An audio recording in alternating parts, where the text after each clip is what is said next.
Welcome to the Minimalist Educator Podcast, a podcast about paring down to refocus on the purpose and priorities in our roles, with co-hosts and co-authors of the Minimalist Teacher Book, Tammy Musiowski-Borneman and Christine Arnold. In this episode, we talk with Peter and Mike about their work on intentional leadership covered in their new book. They discuss what this means and how we can become more intentional through connection, self-awareness, and so much more. Peter DeWitt is the founder and CEO of the Instructional Leadership Collective. He was a K-5 teacher for 11 years and a principal for 8 years. For the last 10 years, he has been facilitating professional learning nationally and internationally based on the content of many of his best-selling educational books. DeWitt's professional learning relationships are a hybrid approach that includes both coaching and facilitating workshops on instructional leadership and collective efficacy. DeWitt's work has been adopted at the state level, university level, and he works with numerous school districts, school boards, regional networks, ministries of education around North America, Australia, Europe, Asia, the Middle East, and the UK. For almost 40 years, Michael Nelson has been an educator.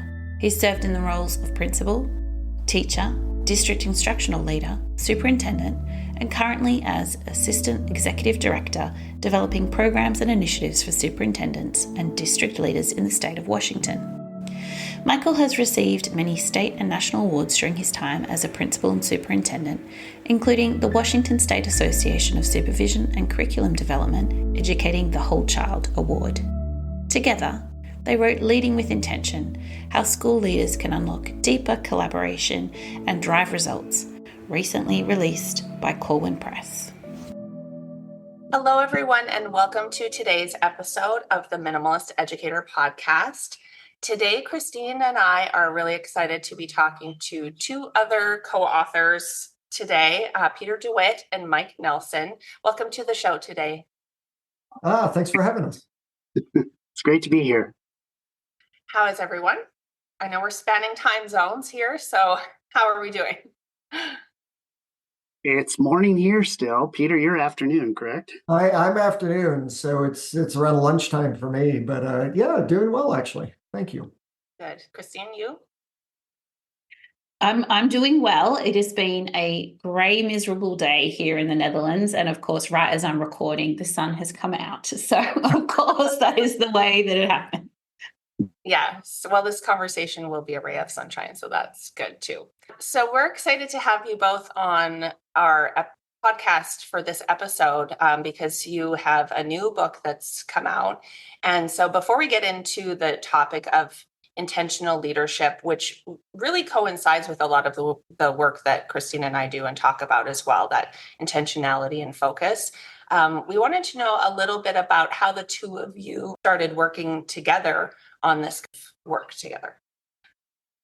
Well, that's a great question. Thanks for asking that. I have had the great pleasure of serving as superintendent in the town that raised me. So for almost 14 years, I'm still in this little small town, 45 minutes southeast of Seattle, Washington, and thought that's where I would end my career. But after nearly 14 years as superintendent, I was applied and was selected to lead professional learning for the state of Washington, administrators across the state of Washington.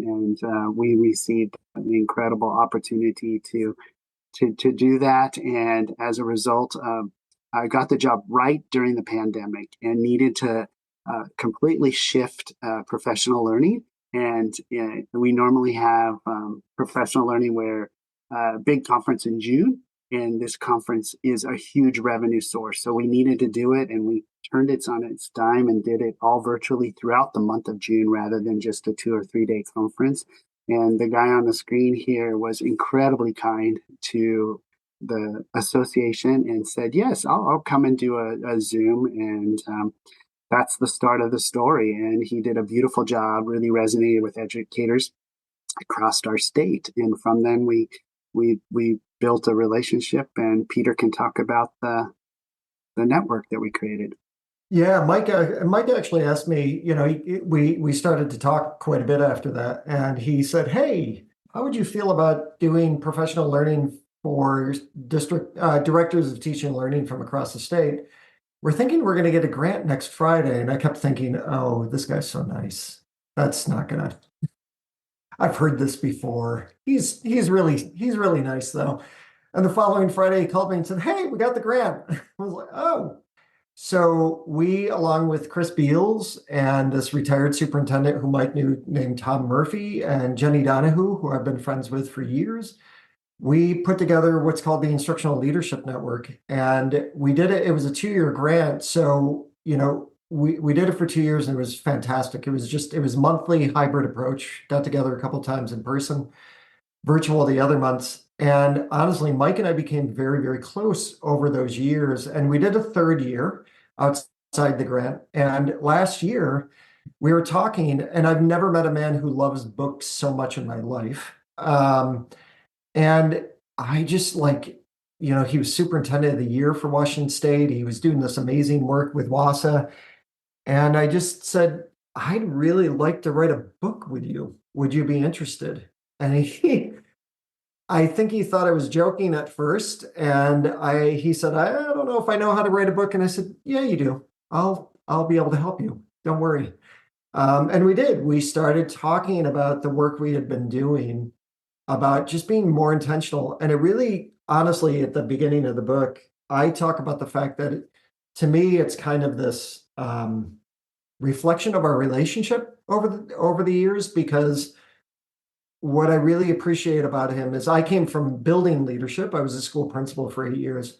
And Mike he was a building leader as well, but he was also district. And then he was in this position with WASA, and his perspective was different.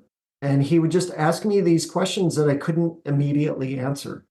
And I really enjoyed that. I liked the push and pull of the relationship. And sometimes, I've been doing this for 10 years. When you get into, you're facilitating workshops and you're doing it alone and stuff, to have somebody who you collaborate with who can actually look at you and say, I'm not sure I'm fully understanding where you're going with this or what your success criteria is just amazing. So that's sort of the quick synopsis of our relationship. It's always cool to hear the backstory behind these co-author partnerships.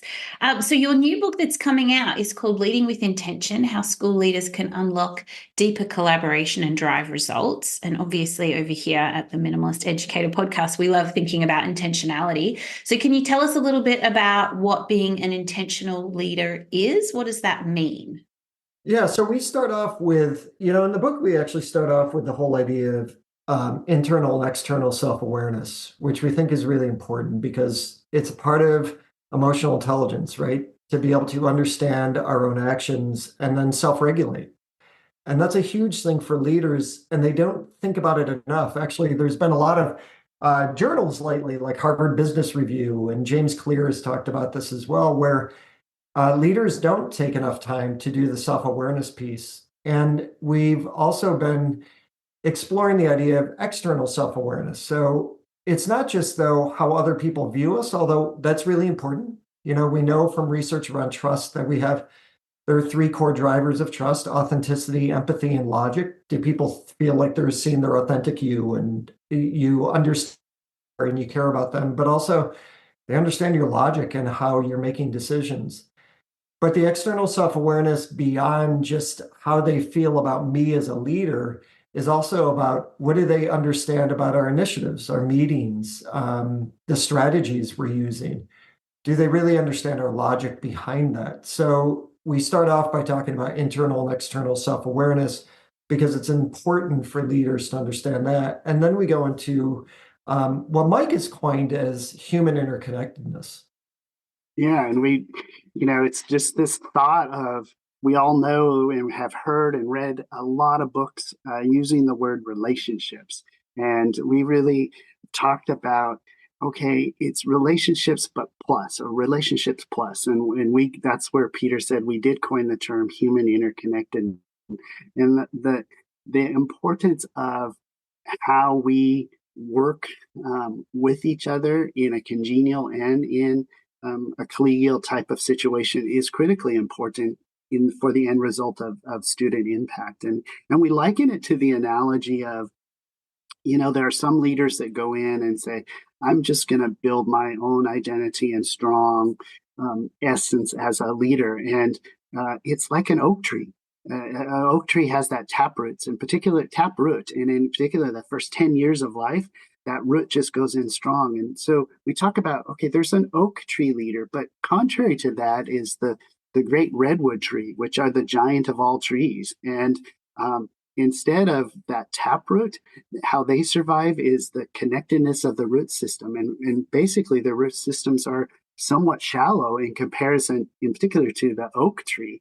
But how they stand tall and weather storms is their roots are completely interconnected. And we share that analogy throughout chapter 2 of the book, in that critical importance of, not only do you need to be self-aware internally and externally, but you need to be able to build that team and recognize that team essence, that human interconnectedness is vitally important in intentionality. And, we know that teachers are leaving the profession, and we also know from Bandura's research that anxiety diminishes efficacy. So the idea of human interconnectedness and developing a space where we've got psychological safety, we know there's a lot of research out there about that, but we also go into collaborative inquiry because it's something we engage in, both from long-term hybrid work that we're doing, but also in the coaching work that we do. And tying it into that very practical sense of collaborative inquiry. What are a leader's greatest priorities? What is their academic plan? Where is their focus for academic plan? That's where the self-regulation piece comes in, and the logic and all the things that we've already talked about. And then just focusing on more than just how we come together. That's important, and how we come together. But it's also about what we do before we come together. Mike and I both had a lot of experiences where people don't necessarily know why they're in the room or why they're going to professional learning or workshops. We've had people say, no, we don't know why we're here. And so we actually do pre-engagement letters and pre-engagement surveys with success criteria and learning intentions. We ask them to think about the learning intentions and think about their own learning needs. We do exit surveys where we're really looking at formative assessment that we can tie into the next learning that we're going to be able to do, because we find that a lot of people look at meetings as just a meeting where they're going to be talked at, or they look at workshops as this one and done kind of thing. And because most of our work is hybrid long term, we have a real opportunity to make sure people are, and Mike always coins it as the dash. It's not just about the moments we show up and we're working with one another. It's also about what is the work they're doing in those in-between spaces, and how can we help support that to just make sure that it's just a very holistic but also well-rounded and practical way to look at professional learning, and tie your meetings into the fact that your meetings and coaching, those are all professional learning too. But they also need to be tied around your academic plan and your priorities. And that's where the other part of the intentionality comes in. I have so many thoughts and questions, and I'm having a hard time pinpointing the one I want to come up with, bring out next. But I think one of the biggest things that we've heard from principals and teachers is the time factor, right? So yes, we want to be intentional. Yes, we want to prioritize.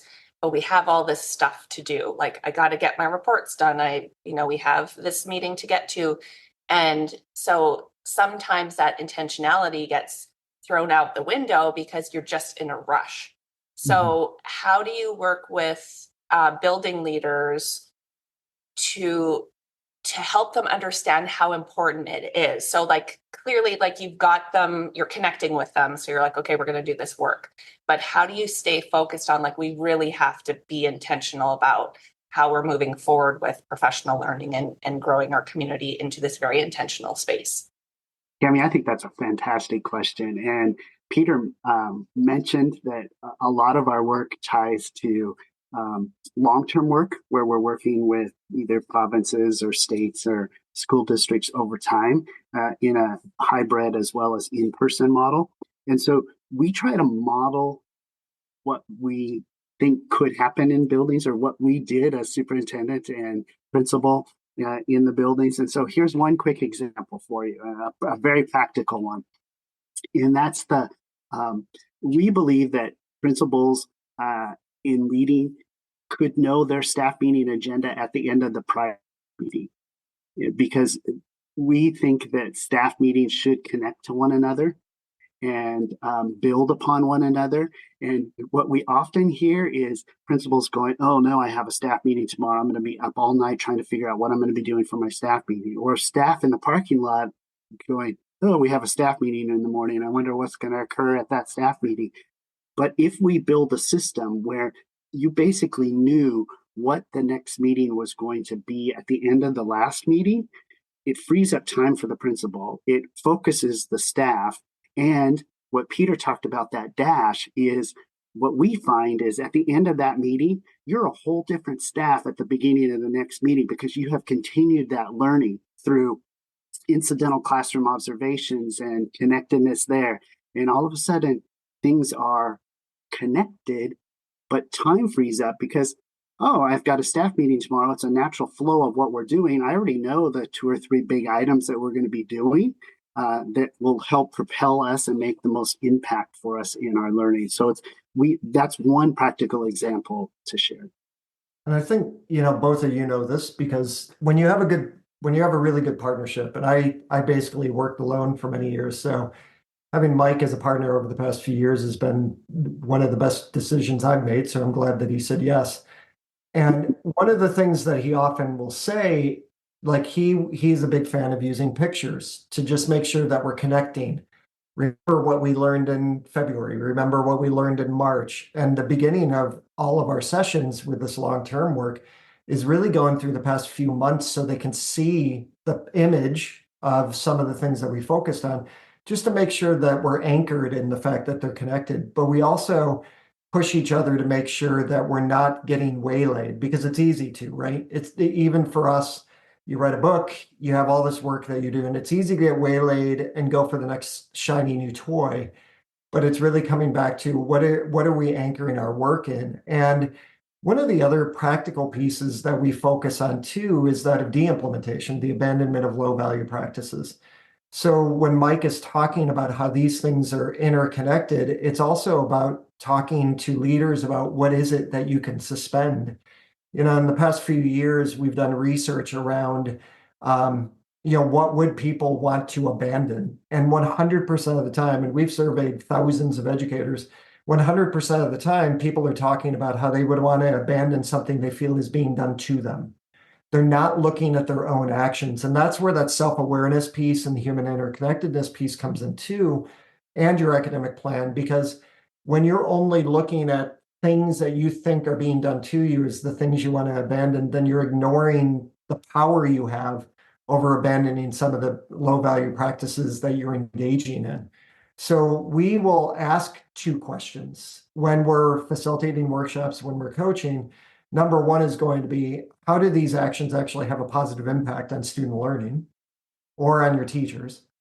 And number 2 is going to be, how do you evaluate the impact of what you're doing? And we make sure that evaluation of impact is something that's been cornerstone to the work that we're doing as well. So, Tammy, your question is very nuanced in that way, because it's certainly not easy. I mean, I think, people will look and say, sure, we can get rid of stuff. But it's always something they don't have control over. And that means you need a mind shift to, let's keep going back to look at your own practices. And are they giving you the bang for the buck that you expect them to? And how are you involving other perspectives into this work as well? Because it's also really easy in that day-to-day action that you're talking about that, I get mad at Mike because he's my resistant teacher, when really Mike's not resistant. Maybe he has a low level of self-efficacy in what we're talking about, or maybe my logic has been off in the initiative that I'm focusing on. And Mike is the one who's questioning that. And instead of putting Mike at arm's length, I need to find ways to engage with Mike to understand his understanding of the logic that I think I'm using, if that makes sense too. So those are a part of the nuances of that question you asked too. It's just like how we work with our kids, right? If they have some choice and some ownership in what they're doing, we know we've seen how much more powerful that is for them. So it's the same for us adults as well, for sure. I just want to go back again to that self-awareness point, because I really do love thinking about that, about the internal awareness, being aware of what you're doing yourself and how you're feeling, but then also that external awareness part, how other people are viewing you, which I think, sometimes we do overlook a little bit as being super important. And one of the suggestions that you write about in the book is having a habit of writing down what you're doing in your day. And then, as you say, the positive impact, negative impact, neutral impact. Can you tell us a little bit more about that and how that can be really helpful for intentional leaders? Yeah, so there's a little bit of a trajectory with that work, because in the coaching that we've done, especially with school principals and Mike with district leaders, is that we will ask them to track what you're doing every day. How are you spending your time? And that's something that we both have been doing for years. And when we're talking about, say, it's school principal, and we ask them to track their actions over that week, it's a non-judgmental experience. It's not supposed to be, you're going to self-judge, because there's a lot of self-judgment that's happened. It's just really looking at what are the actions you're taking and getting an understanding of where you do spend your time. I say it's a trajectory that we've been on because we both have read it. It's by James Clear. One of the things that he has talked about, obviously, is habit tracking. So within the book, what we did is took that idea that we've been engaging in for a number of years, but adding the James Clear piece, which is, how is this positive? Is this a negative habit, or is this neutral? It's not giving you any, you don't see the impact of it at all. To me, I liken it to, years ago, I remember looking at pictures of myself that people would post, and I'd see pictures and I'd say, wow, that picture makes me look heavy. That picture makes me look heavy. And then I realized, no, I'm just heavy because I've been on the road and I'm eating really bad food and I'm not exercising. So I started with a Lose It app. And it's easy to judge yourself when you're going in and you're tracking the food that you're eating. But it really helped me understand where I'm spending what I'm putting in my mouth, to just be very blunt about it. We're asking the same thing. We're asking you to fairly look at how you're spending your time. And is that giving you the bang for the buck that you want? If I just were to add one little piece of information, from a superintendent level, and I have principals that would come in my office and just say, I just am not connecting with this parent, for example. I know that they're coming in for a meeting later this afternoon, and I just feel like something's not going right. And I really would draw them back to, okay, what is it that you have control over? And you kind of have control over your internal and external self-awareness. You have the ability to build that understanding. So we would just kind of talk through what are you feeling about this situation? What is it that what is he or she feeling about this exact situation in regards to you? And there would be some ahas, and based on that, all of a sudden the meetings would shift, and I get a call after the meeting and say, I'm so glad that we had this coaching conversation for 30 minutes, because I was more aware of what I was doing and how I was reacting to her reaction or his reaction to me. And all of a sudden we set this trajectory going in a positive, or the spiral went positive, rather than ending the meeting and knowing it's going negative. And ultimately her child, his child, our student is going to be more successful. If that makes sense. No, that's really thoughtful. Just thinking about some of these, the kind of silos we can get in, especially principals can work, they feel very alone. But you talk a lot about cycles of inquiry and collective inquiry in the past as well, and how obviously collective inquiry you cannot do alone, but a cycle of inquiry you should not do alone. So can you talk a little bit about how the leaders that you work with or others can really use cycles of inquiry to be very intentional when they're building this, almost like shifting the mindset around things that they're doing in their schools? Yeah, one of the things that comes up for us a lot is I think and I'm speaking for myself on this, I don't want to throw Mike under the bus. I feel like people make cycles of inquiry way too difficult. I think they make it so complicated and convoluted that they kind of lose track of what they're focusing on. And this whole idea of inquiry really comes down to four things, right? Which is, what's the problem you're trying to solve?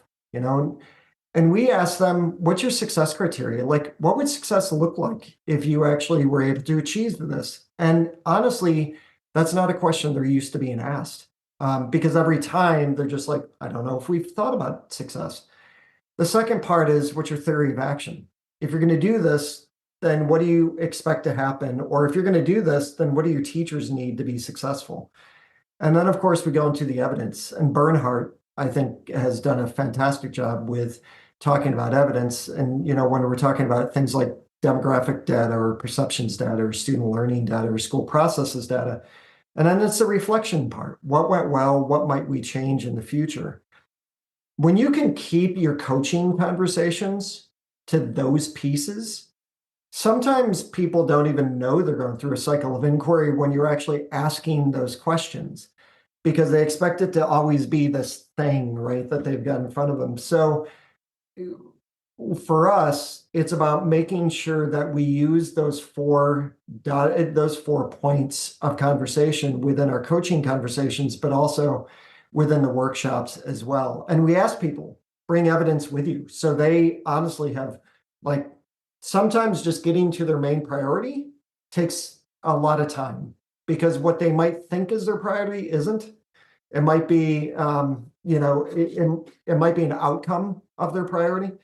And then when we start talking about the actions, that goes back to your original question with, when we can go back to a couple of actions that they can engage in, they can let go of some of the other things that they've been doing. And then when they're actually bringing evidence with them to the table, and it's a non-judgmental experience, it's, what growth have you seen? Maybe you haven't seen growth, and let's talk about why that might be happening. When you can do that in a non-judgmental way, that's the psychological safety that people want when they're showing up. Did you want to add anything to that, Mike, or happy with Peter's response? I think Peter did a beautiful job. It's the cycle of inquiry. I'm into little analogies, so this may or may not work for you, but there's so much about a school's academic plan or school improvement plan that's static, and it's done, and people you're not aware of it, and it sits on a shelf.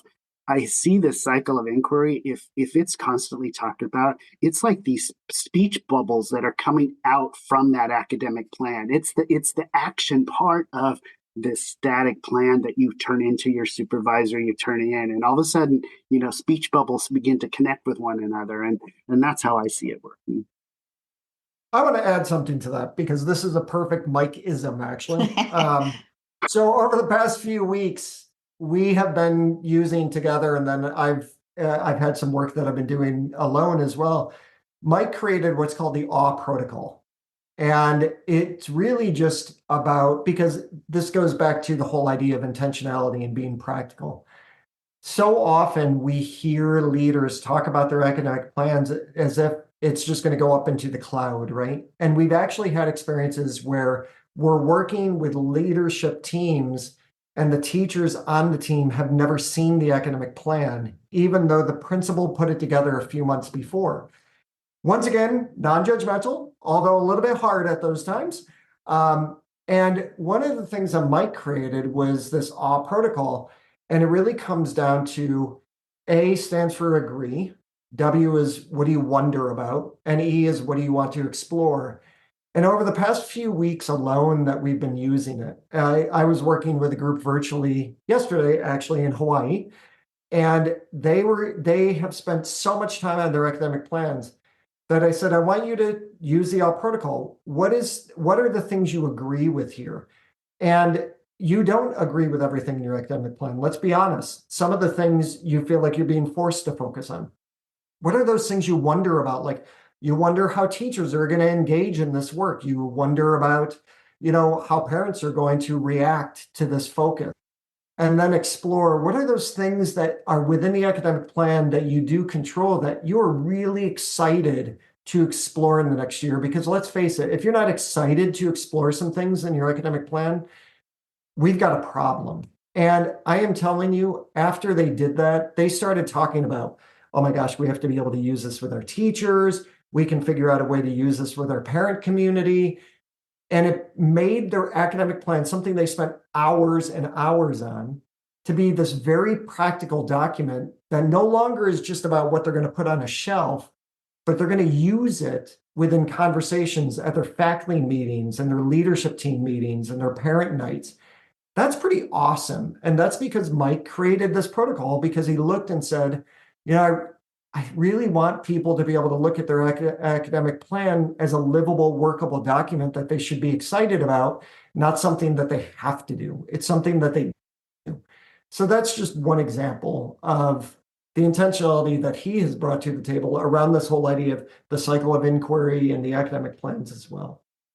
Unfortunately, I think it's about time we start wrapping up. It's such a shame. I've really enjoyed talking with you both.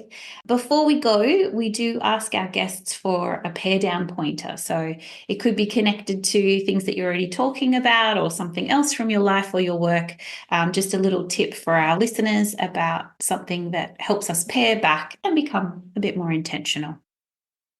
I'm gonna give Mike some pairing time. So I'm going to use the word pair. You know what? Collaborate. Find somebody that you can collaborate with. I've had a real luxury over the past 10 years of doing the work that I've been able to do around books and, working with some pretty amazing people like John Hattie and Jenny Donahue. But I was doing it alone too, right? I was running workshops and I was working and partnering with organizations, but not in the way that I've been able to do over the past few years, especially with what I started doing with Mike with the Instructional Leadership Network. But the past year and a half, just alone from writing the book together, when you find a good partner and collaborator to work with, you start. I kind of had the aha moment of going, oh, this is what this is supposed to feel like. So find somebody to collaborate with because it can truly, and I don't want to embarrass them, but it can truly change so much about your perspective and about your inspiration to do the work. So I guess my pairing conversation would be when you're going to pair up with somebody, find a really good collaborator because it can be life-changing. No pressure, Mike. You don't have to tell me whatsoever. You can just skip right past it.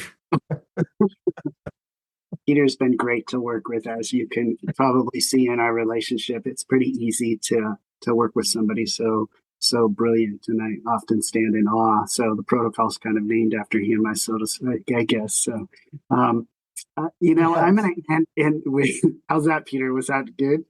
That was perfect. Yeah. All right. I'm going to end so you can re-listen. I'm going to end with it is my favorite quote, and the secret to success is to stay in love. And it's John Stanford. He was a Army general, and then he was superintendent in Seattle Public Schools. And he just talked about keeping that inner fire in what you're passionate about going all the time. And when you have that, everything becomes easy. I don't know how else to describe it, but there's something that it doesn't mean, I don't know if that's a minimalist point of view, but it's just this, it becomes, some hard stuff becomes easier. So secret to success is to stay in love. Always ignite that passion. And for us, it's education, student learning, staff learning. That's really insightful. I agree, because when you do love something, it doesn't feel like work then, right? Because you're like, is this actually what I do? This is my job. It doesn't feel like work. So thank you for those pair down pointers and for a great conversation. It was really great to chat with you about things that we're very passionate about. So thanks for being with us today. Thanks for having us. Thank you. This episode was brought to you by Instructional Leadership Collective. The mission of the Instructional Leadership Collective is to help educators develop their internal and external self-awareness as leaders, foster human interconnectedness, and develop collective efficacy through ongoing professional learning so they are inspired to be their best selves. Be sure to join Tammy and Christine and guests for more episodes of the Minimalist Educator Podcast. They would love to hear about your journey with minimalism. Connect with them at PlanZPLS on Twitter or Instagram. The music for the podcast has been written and performed by Gaia Moretti.